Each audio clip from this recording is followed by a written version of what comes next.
السلام عليكم ورحمة الله وبركاته.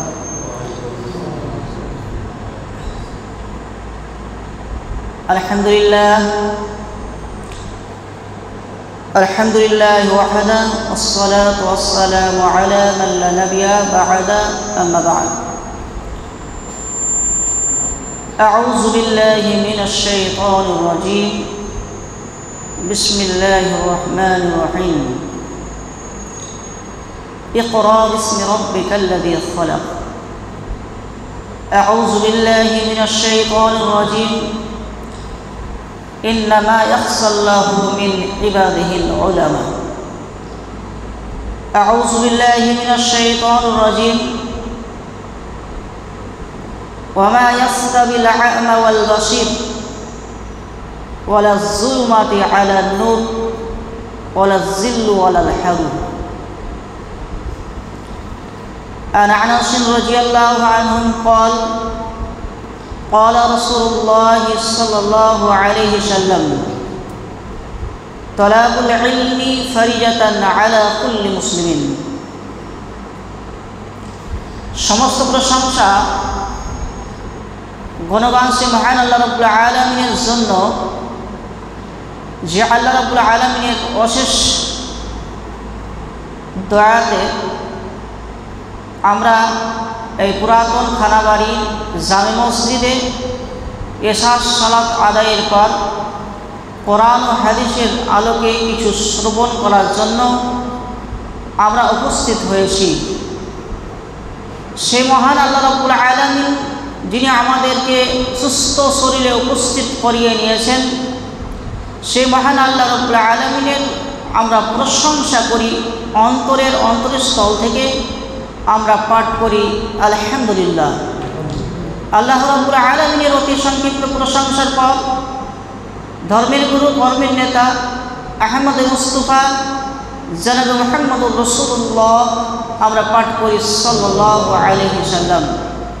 তিনার উপরে অসংখ্য অসংখ্য দরুদ এবং সালাম বর্ষিত হোক, আমিন। আল্লাহুম্মা সাল্লি আলা আল্লাহুম্মা বারিক আলা। পবিত্র কোরআন থেকে সূরা ফাতিরের 3টি আয়াত এবং সূরা আলাকের একটি আয়াত পরিবেশন করেছি। সেই আয়াতগুলিকে সামনে রেখে যে বিষয়টি নিয়ে আলোচনা করব, সেই বিষয়টির নাম হচ্ছে প্রত্যেক মুসলমান নর এবং নারীকে কোরআন ও হাদিসের জ্ঞান অর্জন করতে হবে, অর্থাৎ দ্বীনি জ্ঞান অর্জন করতে হবে। সে সম্পর্কে পবিত্র কোরআন এবং সহিহ হাদিসের আলোকে আলোচনা করব ইনশাআল্লাহ। আমরা ভালোভাবে জানি যে রাসূল সাল্লাল্লাহু আলাইহি সাল্লামকে মহান আল্লাহ নবী উপাধি দেওয়ার পূর্বে, এখনও তিনি নবী উপাধি পাননি। সেই আল্লাহ রাসূল সাল্লাল্লাহু আলাইহি সাল্লাম যখন 40 বছরে উপনীত হলেন, তখন হেরা গুহায় জিবরিল আলাইহিস সালাম এসে যে বাক্যটি তিনি পড়িয়েছিলেন সেটি হচ্ছে ইকরা। রাসূল সাল্লাল্লাহু আলাইহি সাল্লামকে জিবরিল আলাইহিস সালাম এসে বললেন ইকরা, আপনি পাঠ করুন, আপনি পড়ুন। তখন আল্লাহ রাসূল সাল্লাল্লাহু আলাইহি সাল্লাম বলেছেন যে আমি পড়তে জানি না, আমি পাঠ করতে জানি না। এ কথা রাসূল সাল্লাল্লাহু আলাইহি সাল্লামকে কয়েকবার বলা হলো। শেষে আল্লাহ রাসূল সাল্লাল্লাহু আলাইহি সাল্লামকে যখন জোরালোভাবে ধরা হলো, তখন তিনি পাঠ করেছিলেন। তাহলে আমরা ভালোভাবে জানি, আমরা পবিত্র জুমার খুতবায়, জালসায়, ইউটিউব, ফেসবুকে আমরা জেনেছি যে রাসূল সাল্লাল্লাহু আলাইহি সাল্লামকে মহান আল্লাহ সর্বপ্রথমে কোরআন শিক্ষা দিয়েছেন। কাজেই আমাদেরকে প্রত্যেক মুসলমান নর এবং নারীকে কোরআন শিখতে হবে। আল্লাহ রাসূল সাল্লাল্লাহু আলাইহি সাল্লাম এক হাদিসের মধ্যে বলছেন, হাদিসটি আনাস রাদিয়াল্লাহু আনহু বর্ণনা করছেন, আউয়ালু মা ইউহাসাবু বিহিল আবদু ইয়াউমাল কিয়ামাতিস সালাহ। কাল কিয়ামতের দিবসে, কাল কিয়ামতের দিনে মানুষকে যে আমল সম্পর্কে সর্বপ্রথম আদম সন্তানকে প্রশ্ন করা হবে, জিজ্ঞাসা করা হবে, সেটি হচ্ছে সালাত। ফাইন সলুহাত সলুহা লাহু সাইরু আমালি। আর তার যদি সালাত যদি কবুল না হয়, তাহলে সমস্ত আমল বাতিল হয়ে যাবে। অত্র হাদিসের বিবরণ থেকে বোঝা গেল যে ইবাদতের জগতে গুরুত্বপূর্ণ এবং সবচেয়ে বড় ইবাদত বলা যায় সেটা হচ্ছে সালাত।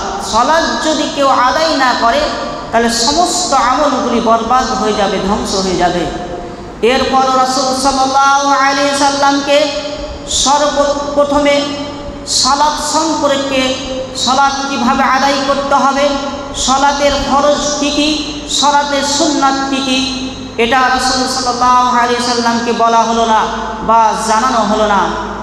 আমরা ভালোভাবে জানি যে রাসূল সাল্লাল্লাহু আলাইহি সাল্লাম বলেছেন যে আল্লাহ রাব্বুল আলামিনের কাছে সিয়াম রাখা বা রোজা রাখা এতই পছন্দনীয়, এতই ভালো লাগে যে আল্লাহ রাব্বুল আলামিন কাল কিয়ামতের দিন এই সিয়াম রাখার বদৌলতে প্রতিদান নিজ হাতে দেবেন।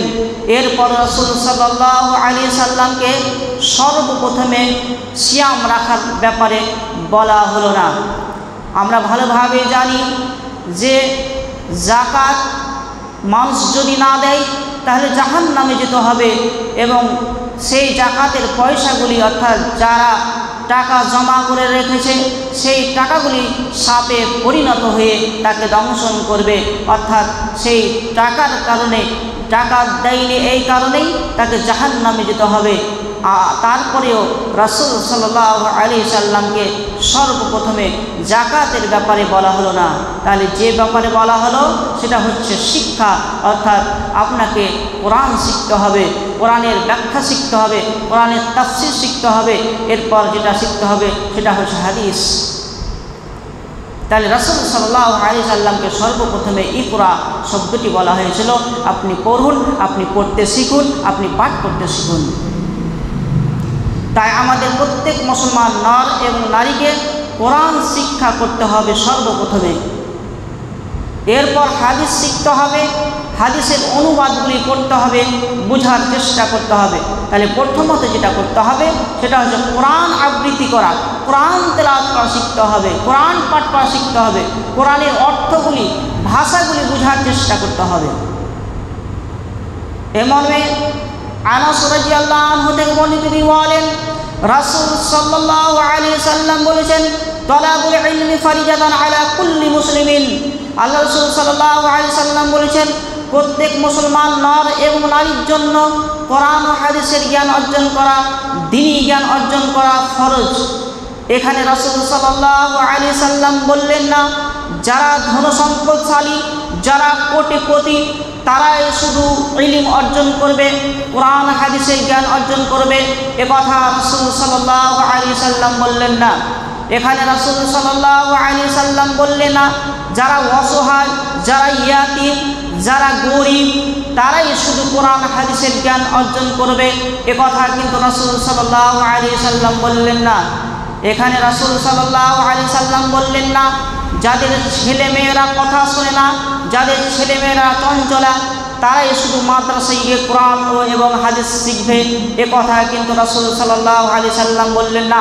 আল্লাহ রাসূল সাল্লাল্লাহু আলাইহি সাল্লাম সমস্ত লোককে উদ্দেশ্য করে, সমস্ত মুসলমানের নর এবং নারীকে উদ্দেশ্য করে বললেন, তালাবুল ইলমি ফারিজাতান আলা কুল্লি মুসলিমিন।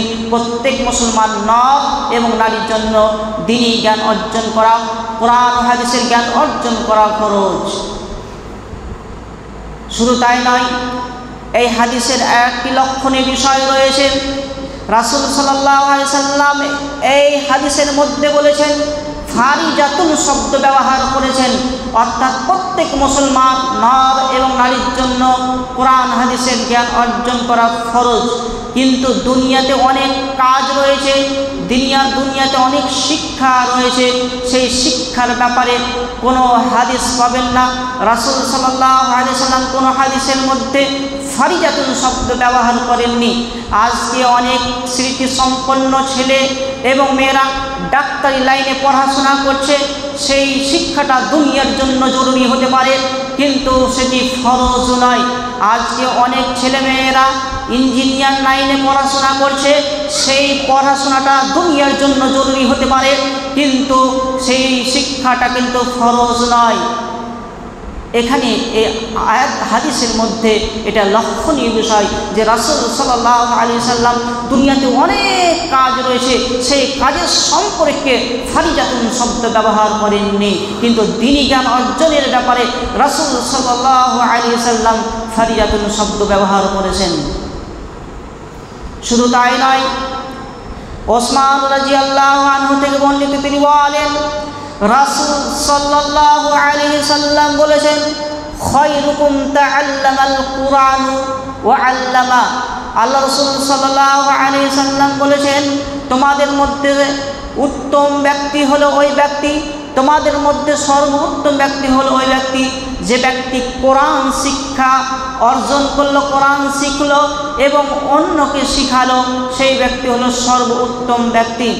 এখানে রাসূল সাল্লাল্লাহু আলাইহি সাল্লাম কি বললেন? খায়রুকুম তাআল্লামাল কুরআনা ওয়া আল্লামা।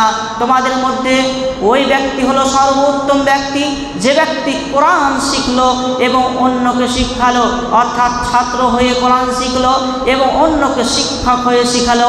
সে হলো পৃথিবীর মধ্যে, সেই হলো দুনিয়ার মধ্যে সবচেয়ে উত্তম ব্যক্তি, সবচেয়ে সর্বোত্তম বা সর্বশ্রেষ্ঠ ব্যক্তি। একথা রাসূল সাল্লাল্লাহু আলাইহি সাল্লাম বললেন।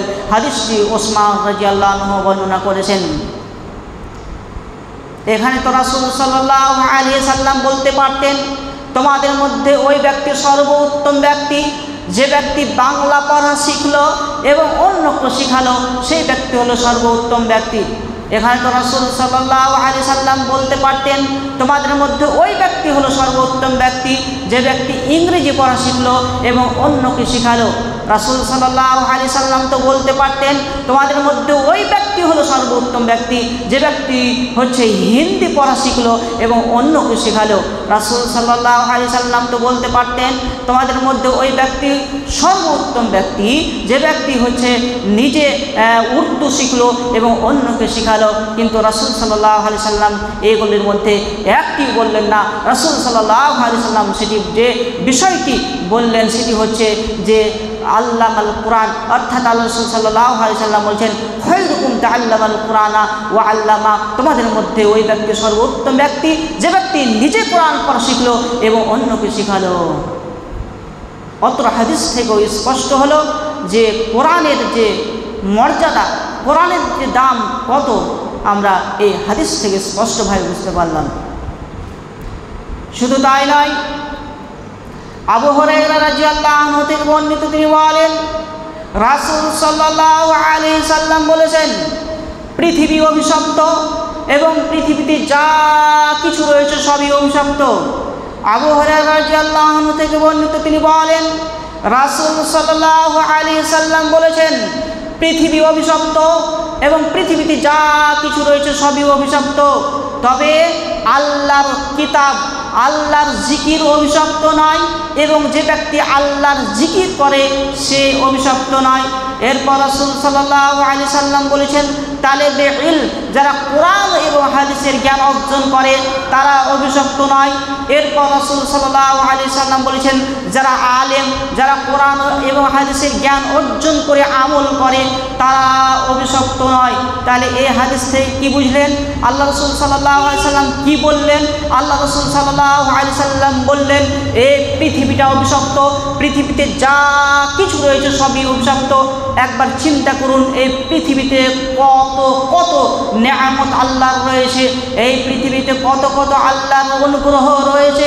এরপর রাসূল সাল্লাল্লাহু আলাইহি সাল্লাম বলছেন, পৃথিবী অভিশপ্ত, পৃথিবীতে যা কিছু রয়েছে সবই অভিশপ্ত, তবে জেনে রাখো আল্লাহর জিকির অভিশপ্ত নয় এবং যারা আল্লাহর জিকির করে তারা অভিশপ্ত নয় এবং যারা তালেবুল ইলম, যারা কোরআন এবং হাদিসের জ্ঞান অর্জন করে তারা অভিশপ্ত নয় এবং যারা আলেম, কোরআন হাদিসের জ্ঞান অর্জন করে আমল করে তারা অভিশপ্ত নয়। তাহলে চার শ্রেণী, চার ধরনের লোক অভিশপ্ত নয়। এক হচ্ছে আল্লাহর জিকির অভিশপ্ত নয় এবং যারা আল্লাহর জিকির করে তারা অভিশপ্ত নয়। এবং রাসূল সাল্লাল্লাহু আলাইহি সাল্লাম আরো বললেন, তালেবে ইলম, যারা কোরআন হাদিসের জ্ঞান অর্জন করে তারা অভিশপ্ত নয় এবং যারা আলেম তারা অভিশপ্ত নয়। তাছাড়া পৃথিবী এবং পৃথিবীতে যা রয়েছে সবই অভিশপ্ত।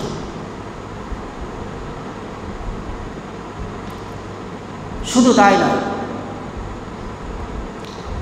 আল্লাহ রাব্বুল আলামিন পবিত্র কোরআনের মধ্যে বলছেন, ইন্নামা ইয়াখশাল্লাহু মিন ইবাদিহিল উলামা।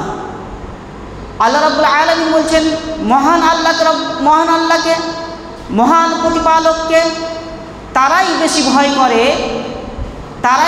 ভয় করে যারা হচ্ছে আলেম, যারা কোরআন এবং হাদিসের জ্ঞান অর্জন করে, তারাই মহান আল্লাহকে বেশি ভয় করে। তাহলে কি করে ভয় করে? আপনি যখন কোরআন এবং হাদিসের জ্ঞান অর্জন করবেন, যখন আপনি সালাত আদায় করবেন, যখন আপনি কোরআন পাঠ করবেন, তখন তার অর্থগুলি যখন বুঝতে পারবেন, তখন আপনি শান্তি এবং তৃপ্তি পাবেন। এই জন্যই রব্বুল আলামিন বলেছেন যারা কোরআন এবং হাদিসের জ্ঞান অর্জন করে, যারা আলেম, ইন্নামা ইয়াখশাল্লাহু মিন ইবাদিহিল উলামা। আল্লাহ রব্বুল আলামিন বলছেন যে যারা আলেম তারাই মহান আল্লাহকে ভয় করে। কেন ভয় করে? তারা জানে যে কোন আয়াতে জান্নাতের কথা রয়েছে, সেই জান্নাতের কথা যখন তারা তেলাওয়াত করে নামাজে, তখন সে জান্নাতের আশা করে। এবং যখন জাহান্নামের কথাগুলি সে উচ্চারণ করে, যখন আয়াতগুলি উচ্চারণ করে, তখন তার ভয়ে এমন ভয় হয়, তার চোখ দিয়ে অশ্রু ঝরতে ঝরতে, দাড়ি দিয়ে অশ্রু ঝরতে ঝরতে সে পা পর্যন্ত চলে যায়। শুধু তাই নয়, যখন হাদিসগুলি যখন সে পড়ে, সে হাদিসের যখন অনুবাদ করে, তখন সে অর্থগুলি বোঝার কারণে সে ক্রন্দন করে। তাহলে এটা কখন হবে? যখন আপনি কোরআন বুঝব, যখন কোরআনের অর্থগুলি বুঝব, যখন হাদিস বুঝব, যখন হাদিসের অর্থগুলি বুঝব, তখন এটা হবে। তাই প্রত্যেক মুসলমান নর এবং নারীকে কোরআন এবং হাদিসের জ্ঞান অর্জন করা ফরজ। তাই আমরা সর্বপ্রথমে কোরআন শিক্ষা অর্জন করব, কোরআন পাঠ করতে শিখব। এরপর যেটা হবে সেটা হচ্ছে অর্থগুলি বোঝার চেষ্টা করব, এরপর ব্যাখ্যা তাফসীরগুলি পড়ার চেষ্টা করব, এরপর হাদিসের দিকে যাব, হাদিসের অনুবাদগুলি পড়ব। শুধু তাই নয়, আমরা যারা কোরআন পড়তে জানি না, আমরা নামাজ আদায় করি, আমরা যাকাত দিই, আমরা দান সাদকা করি, আমরা সিয়াম পালন করি, আর ইত্যাদি ইত্যাদি ভালো কাজ করি। আর এই ভালো কাজ করে যদি কবরে চলে যায় তো ভালোই ব্যাপার, কিন্তু তারপরেও দুঃখের ব্যাপার, তারপরেও আফসোসের ব্যাপার যে আপনি যদি কোরআন না শিখে যায়, তাহলে চতুর্থ নম্বর যে মুমিনকে প্রশ্ন করা হবে, সেই প্রশ্নের জবাব, সেই প্রশ্নের উত্তর আপনি কিন্তু দিতে পারবো না। কথাটা কি? কোনো ব্যক্তি সালাত আদায় করলো, সিয়াম পালন করলো, দান সাদকা করলো, যাকাত দিল, আরও ইত্যাদি ইত্যাদি সৎকর্ম করলো, আর যদি কোরআন না শিখে কবরে চলে যায়, তাহলে মুমিনকে যে চতুর্থ নম্বর প্রশ্ন করা হবে, সেই প্রশ্নের জবাব কিন্তু সে দিতে পারবে না। এই মর্মে হাদিস বলি, বারা ইবনে আযাব রাদিয়াল্লাহু আনহু থেকে বর্ণিত, তিনি বলেন রাসূল সাল্লাল্লাহু আলাইহি সাল্লাম বলছেন, যখন মুমিন ব্যক্তিকে কবর রাখা হবে, তখন কবরে রাখার পর দুজন ফেরেশতা এসে তাকে উঠিয়ে বসাবে, তারপর তাকে প্রশ্ন করবে মান রব্বুকা, তোমার রবকে? তখন সে বলবে আমার রব হচ্ছে মহান আল্লাহ তাআলা। তখন দ্বিতীয় তাকে প্রশ্ন করা হবে মান দিনুকা, তোমার দিন কি ছিল, তোমার ইসলাম কি ছিল? তখন সে বলবে আমার দিন বা ইসলাম ছিল, আমার দিন ছিল, আমার ইসলাম ছিল। অর্থাৎ তাকে জিজ্ঞাসা করবে তোমার ধর্ম কী ছিল? তখন সে বলবে আমার ধর্ম ছিল ইসলাম। তৃতীয় নম্বর তাকে প্রশ্ন করা হবে বা রাসূল সাল্লাল্লাহু আলাইহি সাল্লামের ছবি দেখা হবে, বলা হবে এই ব্যক্তিকে, তখন সে বলবে ইনি হচ্ছেন আমাদের ধর্মগুরু শেষ নবী মুহাম্মদুর রাসূলুল্লাহ সাল্লাল্লাহু আলাইহি সাল্লাম। চতুর্থ নম্বরে মুমিন ব্যক্তিকে প্রশ্ন করা হবে তুমি এগুলি কিভাবে জানতে পারলে?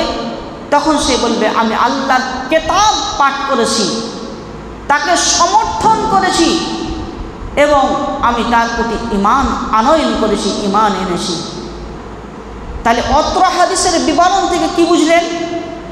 যে আপনি যদি কোরআন শিক্ষা না করে কবরে চলে যায়, তাহলে চতুর্থ নম্বর যে প্রশ্নের উত্তর তুমি কিভাবে জানলে, তখন আমি বলবো যে আমি আল্লাহর কিতাব পাঠ করেছি আর কি করেছি, তাকে সমর্থন করেছি, তার প্রতি ঈমান আনয়ন করেছি।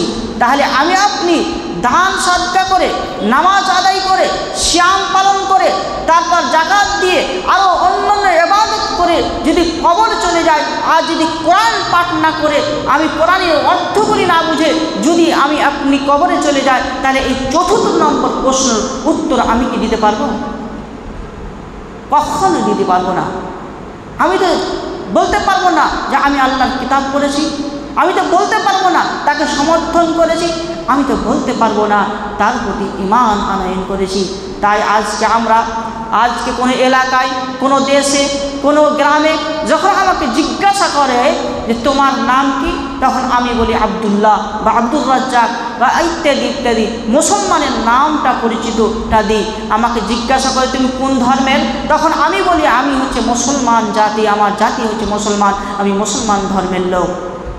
আজকে মুসলমান ধর্মের লোকের পরিচয় দিচ্ছি, এরপরও আজকে দেখা যাচ্ছে আমি সালাত আদায় করি না, কোরআন তেলাওয়াত করতে পারি না, তারপরে আমি বিদেশে গিয়ে, তারপরে কোনো এলাকায় গিয়ে আমি নিজের পরিচয় দিচ্ছি যে আমি মুসলমান, অথচ আমি মুসলমান নামের, আর আমি কোরআনটা পাঠ করতে পারি না, আমি নামাজ আদায় করতে পারি না, আমার নামটা কিভাবে আমি মুসলমান দিচ্ছি? জি, আমি এখন পর্যন্ত নামাজ পড়াতে পারছি না ইমামের অনুপস্থিতিতে, আমি ইমামের অনুপস্থিতিতে জানাজার সালাত আদায় করতে পারছি না, পিতামাতা মারা যাচ্ছে, জানাজার সালাত আদায় করতে পারছি না, আর আমি নামাজ আদায় করছি না, কোরআন তেলাওয়াত করতে পারছি না, আর নিজের নামটা মুসলমান। জি, কখনো নয়। আমাকে আপনাকে কোরআন শিখতে হবে। রাসূল সাল্লাল্লাহু আলাইহি সাল্লাম বলেছেন, তালাবুল ইলমি ফারিজাতান আলা কুল্লি মুসলিমিন, প্রত্যেক মুসলমান নর এবং নারীর জন্য কোরআন হাদিসের জ্ঞান অর্জন করা ফরজ। আজ যে কোরআনের জন্য কয়টা টিউশন দিয়েছেন আপনার ছেলে মেয়েকে, কিন্তু দেখা যাচ্ছে দুনিয়াবি শিক্ষার জন্য আজকে একটা নয়, দুটা নয়, 4-5টা টিউশনে আপনার ছেলে মেয়ে পড়ছে। তাহলে দুনিয়াবি এই পার্থিব জগৎটা কি প্রাধান্য দিবেন? পরকালে যাবেন না? আল্লাহ রাব্বুল আলামিন বলছেন মাতাউন কলিলুন, দুনিয়ার জীবনটা হচ্ছে কিছু সময়ের জন্য, দুনিয়ার আরাম আয়েশ কিছু সময়ের জন্য। পবিত্র কোরআনে সূরা আলা পড়েননি?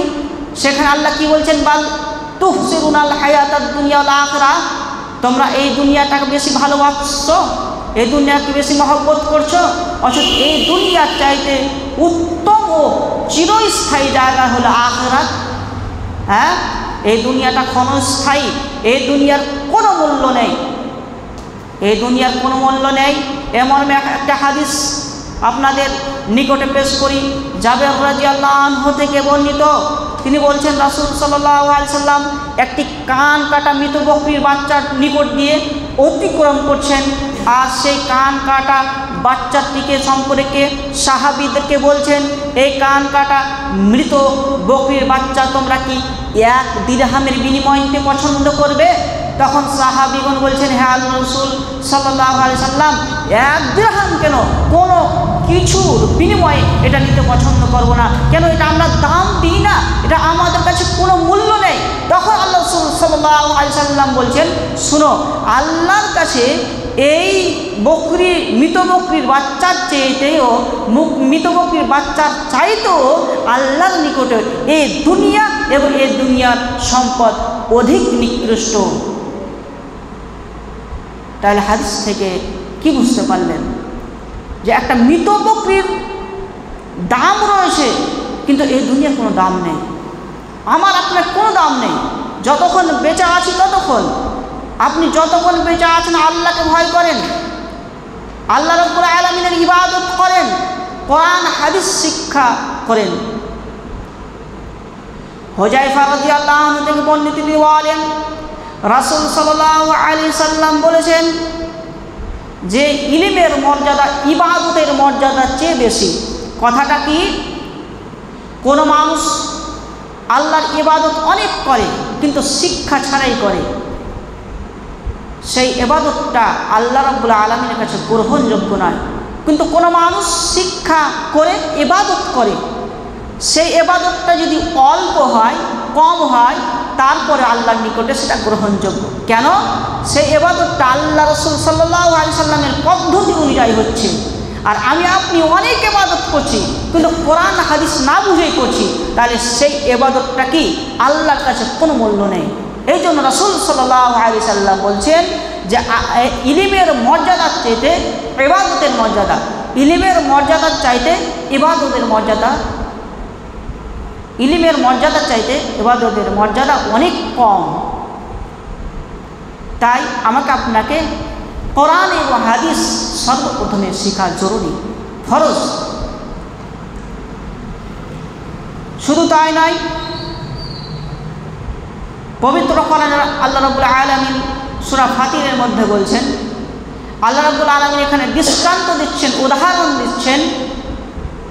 কি উদাহরণ? আল্লাহ রাব্বুল আলামিন বলছেন ওয়ামা ইয়াস্তাবিল আ'মা ওয়াল বাসীর। আল্লাহ রাব্বুল আলামিন বলছেন অন্ধ এবং চক্ষুষ্মান, যারা দেখতে পায় আর যারা দেখতে পায় না, তারা কখনো সমান নয়। ওয়ালা যুলুমাতি আলান নূর, আলো এবং অন্ধকার যেমন কখনো সমান নয়, তোমরা কখনো সমান বলবে না। অনুরূপভাবে শিক্ষিত মানুষ এবং অশিক্ষিত মানুষ কখনো সমান নয়। রাসূল সাল্লাল্লাহু আলাইহি সাল্লামের প্রতিপালক, পৃথিবীর প্রতিপালক, তিনি বলছেন ওয়ালা জিল্লু ওয়ালাল হারু, ছায়া এবং রোদ যেমন কখনো সমান নয়, তোমরা কখনো সমান বলবে না। অনুরূপভাবে শিক্ষিত মানুষ যারা কোরআন হাদিস জানে এবং যারা জানে না, তারা কখনো সমান নয়। মহান আল্লাহ এরপর বলছেন যারা জীবিত এবং যারা মৃত এরা যেমন কখনো সমান নয়, অনুরূপভাবে যারা শিক্ষিত মানুষ এবং যারা অশিক্ষিত মানুষ তারা কখনো সমান নয়। শুধু তাই নয়, দ্বীনি শিক্ষার আলোকে, কোরআন হাদিসের আলোকে মানুষ কি হয়? অধিক মাত্রায় আল্লাহ ভীরু হয়, অর্থাৎ তার অন্তরে আল্লাহর ভয় অধিক মাত্রায় জন্ম নেয়। কোরআন এবং হাদিসের আলোকে মানুষ নম্র এবং ভদ্র হয়। কোরআন এবং হাদিসের আলোকে মানুষ বিচক্ষণ হয়। কোরআন এবং হাদিসের আলোকে, যাই হোক সময় হয়ে গেছে, আমি ছেড়ে দেবো ইনশাআল্লাহ। কোরআন এবং হাদিসের আলোকে মানুষ ভালো এবং মন্দ সহজে বুঝতে পারে, সহজে উপলব্ধি হয়। কোরআন এবং হাদিসের আলোকে মানুষ প্রকৃতির সমাজকর্মী হয়। কোরআন এবং হাদিসের আলোকে মানুষ সহজে প্রকৃতির সমাজসেবী হয়। কোরআন এবং হাদিসের আলোকে মানুষ অন্ধকারে থাকা মানুষ আলোর পথে আসতে পারে। তাহলে কোরআন এবং হাদিসের আলোকে মানুষ এই গুণগুলা তাদের মধ্যে জন্ম নেয়। কিন্তু আজকে আমরা কোরআন এবং হাদিসকে ছেড়ে দিয়ে দুনিয়াবী শিক্ষায় মত্ত হয়ে গেছি, এই দুনিয়াটাকে প্রাধান্য দিচ্ছি। তাই কোরআন এবং হাদিসের যতটুকু আলোচনা করলাম সেটুকু আমরা অক্ষরে অক্ষরে পালন করার চেষ্টা করব ইনশাআল্লাহ। এবং এই মাইকের আওয়াজ যতদূর পৌঁছালো, আমরা যারা শুনলাম সবাই হচ্ছে, আমি যে কথাগুলো বললাম সেগুলো হচ্ছে আমানত। আপনি যদি এই কথাগুলো শুনে না পালন করেন তাহলে মুনাফিকির লিস্টে আমার আপনার নামটা লেখা হবে। কাজেই আমরা যেসব কথাগুলি শুনলাম সাথে সাথে পালন করার চেষ্টা করব। আজকে সবচাইতে যেটা দুঃখের বিষয় হলো এই যে আমরা আজকে সবই জানছি, সবই বুঝছি, কিন্তু আমল করার কমতি হয়ে গেছে। আজকে আমাদের মধ্যে আমল নেই। তাহলে আমল যদি না থাকে তাহলে কোনো দাম হবে না। তাই পবিত্র খুতবার মাধ্যমে শুনছি আমরা, প্রতি সপ্তাহে বিষয়ভিত্তি আলোচনা হচ্ছে, তারপর নিজেকে সংশোধন করতে পারছি না, নিজেকে পরিবর্তন করতে পারছি না। তাই আমাদের পরিবর্তন হতে হবে, আমাদেরকে আল্লাহর ভয় আনতে হবে, এবং আমাদেরকে দিনী শিক্ষায় শিক্ষিত হতে হবে। এ দাওয়া রেখে আমার সংক্ষিপ্ত বক্তব্য এখানে শেষ করছি। বক্তব্য শেষে আবারও বলতে চাচ্ছি যে কথাগুলি বললাম সেগুলি এই যে আমাকে আপনাকে কোরআন এবং হাদিস শিক্ষা করতে হবে এবং ছেলে মেয়েকে শিক্ষা দিতে হবে। আজকে কোরআন এবং হাদিসের শিক্ষা নেই বলে আজকে পরিবারে নেই কোনো শান্তি, আজকে পরিবারে জল করে জ্বলছে আজকে অশান্তি। কাজে আমাদেরকে পরিবারকে শান্তি ফিরিয়ে আনতে হলে আমাকে আপনাকে কোরআন এবং হাদিসের জ্ঞান নিজে শিখতে হবে, নিজ ছেলেমেয়েকে শিক্ষা দিতে হবে। এ দাওয়া রেখে আমার বক্তব্য এখানে শেষ করছি। সুবহানাকা রাব্বিকা রাব্বিল ইজ্জাতি আম্মা ইয়াসিফুন ওয়া সালামুন আলাল মুরসালিন ওয়ালহামদুলিল্লাহি রাব্বিল আলামিন।